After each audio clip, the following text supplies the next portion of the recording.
உற்சாகமான காலை வணக்கம் அன்பு நண்பர்களே. நான் உங்கள் சுரேஷ்குமார், நிதி ஆலோசகர். உங்களுக்கு என்னைக்காவது உங்களோட உழைப்பு மேலே, உங்களோட முயற்சி மேலே, உங்களோட தன்னம்பிக்கை மேலே, உங்கள் எதிர்காலத்து மேலே நம்பிக்கை இல்லாத மாதிரியான சூழ்நிலை உருவாகியிருக்கா?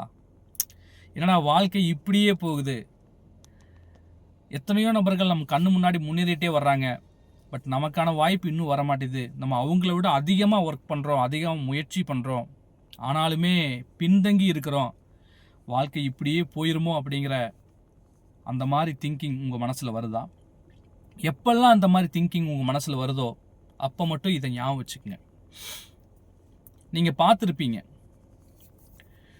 ஒரு மாபெரும் ஆழ விருட்சம், ஆலமரம் பிரம்மாண்டமாக இருக்கும்.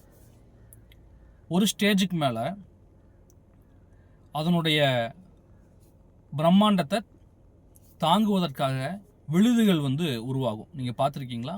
ரொம்ப பிரமிப்பாக இருக்கும். கிட்டத்தட்ட 100 வருஷம் 80 வருஷம் பழமையான ஆலமரங்கள் கூட நம்ம பார்க்குறோம். ஆனால் யோசிச்சு பாருங்களே, இறைவன் உருவாக்கிய இந்த மரம், உலகத்தை உருவாக்கியவன் இறைவன் என்பதால் கண்டிப்பாக மரத்தையும் அவர் தான் உருவாக்கியிருக்கார்.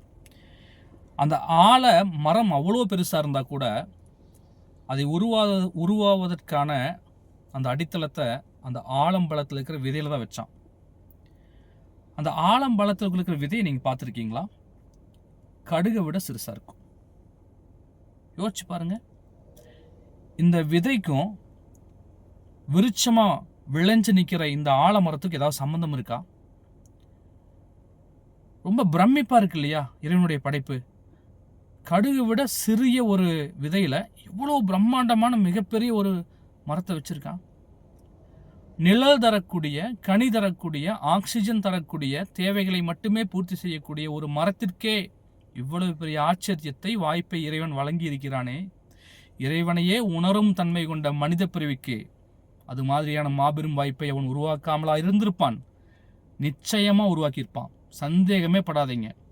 செய்யறதை செஞ்சுக்கிட்டே இருங்க நம்பிக்கையோட. கண்டிப்பாக உங்கள் வாழ்க்கையிலும் அது போன்ற மாபெரும் மாற்றத்தை இறைவன் உருவாக்குவான். நம்புங்க. வாழ்க வளமுடன்.